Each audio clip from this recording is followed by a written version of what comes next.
If you've been following the Nancy Guthrie case, you already know something feels off. You've probably seen the doorbell camera footage. You've seen Savannah and her siblings on camera begging. You've watched the press conferences. And if you're like a lot of people, you've been asking the same question. Why does it feel like this investigation has been stumbling from the start? Well, it's not just a feeling, and in this video, I want to lay out exactly what went wrong, when it went wrong, and why it matters. Because the more you look at the decisions Sheriff Chris Nanos made in the first days of this case, the harder it is to avoid one conclusion. The kidnapper didn't just get a head start. In some ways, he was given one. You've probably already heard about this one, but let's talk about how bad it actually was, because it's worse than most people realize. Nanos's department processed NY's home and released the crime scene back to the family after roughly 1 day. Tape came down, scene handed back, and what happened? Journalists walked right up to the front porch and photographed blood droplets. Blood that DNA testing later confirmed was NY's. That evidence was now exposed. Foot traffic, weather, media cameras, anyone who walked up that path. And days later, investigators had to go back. They had to re-secure the scene and collect additional evidence they missed the first time. Now, Nanos himself admitted this was a mistake. He told reporters he should have held off. But here's the thing about a crime scene. You don't get a do-over. Once it's released, whatever was contaminated or lost in that window is gone. And in a case with almost no leads, almost no footage, and an 84-year-old woman whose survival depends on daily medication, you gave the scene back after 1 day. That's not Monday morning quarterbacking. That's basic protocol. This is the one that should make you angry, because this mistake didn't happen during the investigation. It happened before Nancy even went missing. Puma County owns a fleet of Cessna 208 Caravans, $7.5 million aircraft outfitted with high-resolution thermal imaging cameras, purpose-built to find people in the desert at night. The primary aircraft is called Survey 1, and it is the single most important search tool the department has for a case exactly like this. When the call came in, 84-year-old woman, blood at the scene, possible abduction, desert terrain, Survey 1 should have been airborne within the hour. Instead, it sat on the ground until approximately 5 p.m. Sunday, hours after Nancy was reported missing around noon. Why? Because the pilot trained to fly it had been reassigned to street patrol after a personal dispute with Nanos. The pilot appealed the decision directly to the sheriff. Nanos reassigned him anyway. A second qualified pilot had been moved out of the air unit in November 2025. Neither position was filled. So when the most critical call of the year came in, there was nobody left to fly the plane. The Puma County Deputies Organization didn't hold back. They called the pilot high-performing and said the transfer left a critical asset short-staffed. They also revealed that the department's most experienced search and rescue deputy had been transferred to patrol late in 2025 without a replacement. A law enforcement source told Fox News that 3 hours in a search for a vulnerable adult is an eternity. A helicopter went up immediately, but it didn't have the thermal imaging capabilities of Survey 1. If Nancy was out there in the desert in those early morning hours, that Cessna was the tool designed to find her, and it was grounded over a staffing grudge. A lot of people don't realize this, but the FBI can't just jump into a kidnapping case. They have to be invited by local law enforcement. The county sheriff has primary jurisdiction. If the sheriff doesn't ask for help, the FBI is legally locked out. And, according to a U.S. law enforcement official who spoke to Reuters, Nanos didn't request FBI assistance soon enough. The official said the fastest path to answers was leveraging federal resources and technology, and that anything less only prolonged the family's grief. Nanos has pushed back on this, saying he called the FBI the morning after Nancy was reported missing. But the FBI source painted a different picture, telling News Nation that the Bureau had to ask to be involved. Their words, "We had to ask them to help. They didn't ask us." Every hour without federal resources, without their databases, their forensic labs, their manpower, was time the kidnapper had to move, hide, and disappear.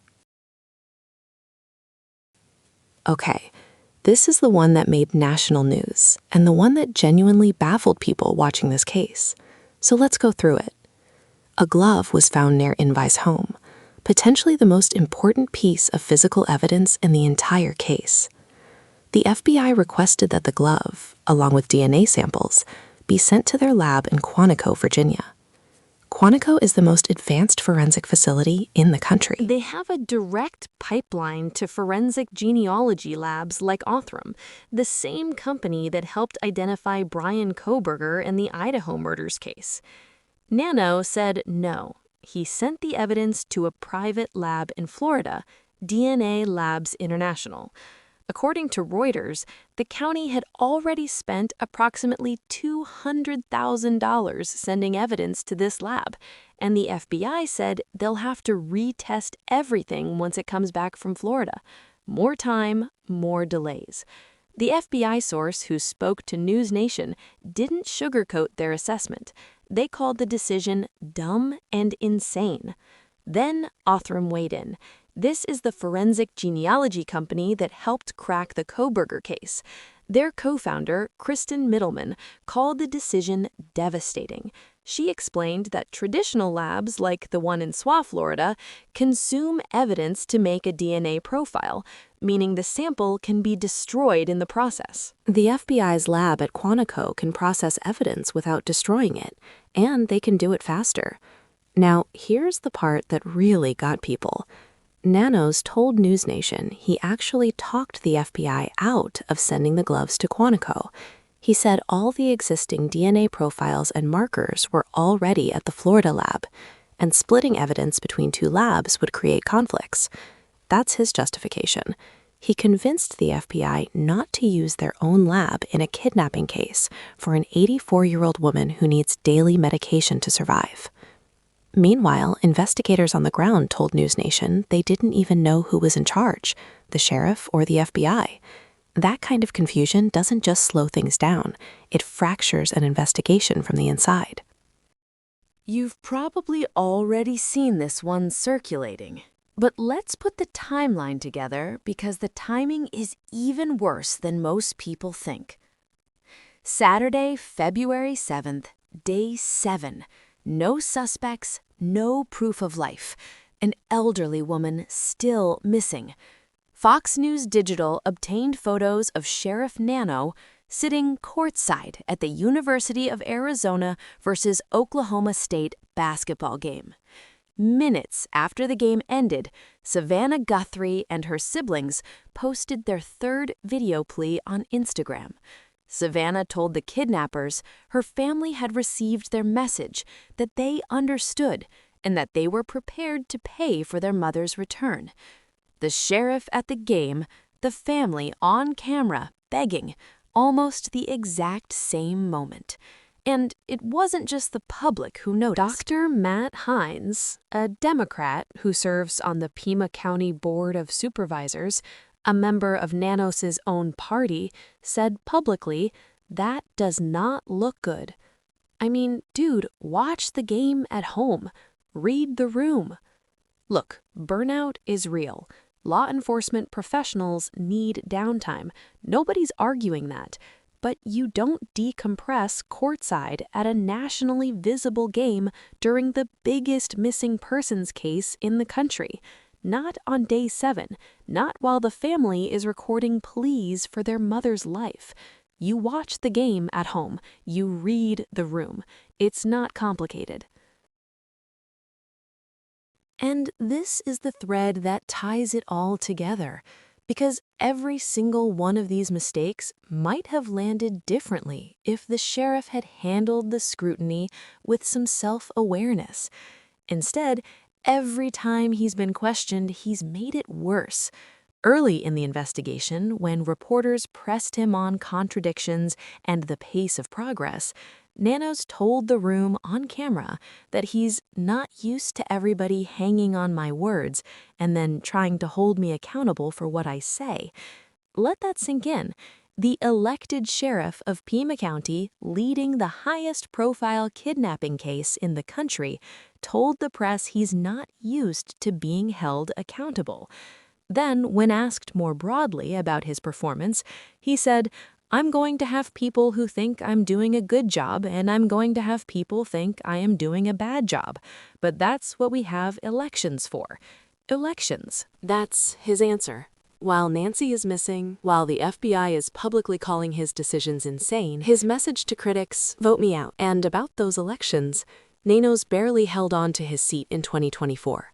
Winning by just 481 votes. His opponent, Heather LePaine, was a lieutenant in his own department.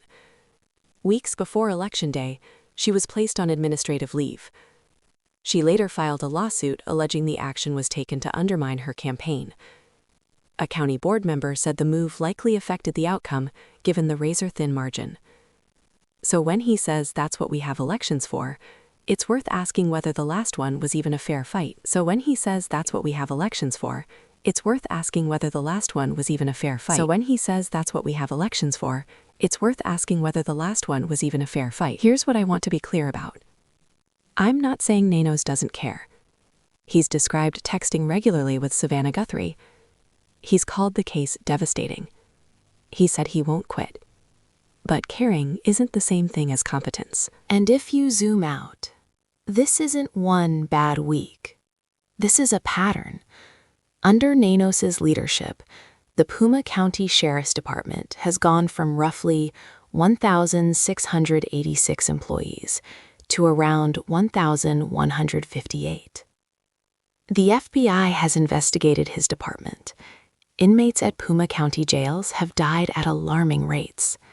The state attorney general's office has investigated his handling of a reported sexual assault by a deputy. His own deputies' union has been publicly critical of his leadership for years, and he was nearly voted out by 481 people. This isn't a man who stumbled once under pressure. This is what it looks like when the pressure finally reveals what was always there. As of right now, Nancy Guthrie has not been found. The FBI has doubled the reward to $100,000. Hundreds of agents and detectives are on the case. Over 13,000 tips have come in. Gloves are being tested. A suspect description has been released. Investigators are using signal sniffing technology attached to helicopters to try to track the signal from Nice Casemaker. Her family hasn't stopped. Savannah posted a home video of her mother on Instagram, writing that they will never give up on her. Her brother Cameron has recorded his own pleas. They've told the kidnappers they will pay, but the data on kidnapping cases is clear, and everyone following this case knows it. The first 24 to 48 hours are everything. After that, the odds start to fall, and they keep falling. The premature crime scene release costs time. The grounded aircraft cost time. The delayed FBI involvement costs time. The private lab costs time.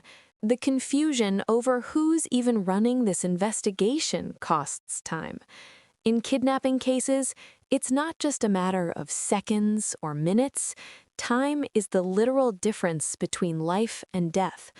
Nancy Guthrie's family is still waiting, hoping, and communicating via video calls as the clock ticks backward. The reason you'll be thinking about today wasn't just administrative blunders. From the neglected crime scene investigation to the ground damage caused by personal disputes, which delayed the FBI's investigation and the private lab's evidence, this series of missteps didn't just waste precious time. It gave the kidnappers the advantage they intended to gain by evading capture and disappearing. We all cling to the hope that Nancy will return safely to her family. But regardless of how this tragedy ends, one thing is certain: there must be real accountability, because what happened here should never have to happen to any other family. If you want to follow the groundbreaking developments in this case and further uncover the key reasons and issues the system is ignoring, be sure to subscribe to the channel now and turn on notifications. I'd love to read your comments below. Do you think Sheriff Nannis's actions were simply negligence under pressure, or do they reflect a complete overhaul of the administration? Don't forget to like and share this video. Francesca's Nancy's Story Under Public Investigation is a powerful piece of work we have now. Thanks for watching, and see you in the next video.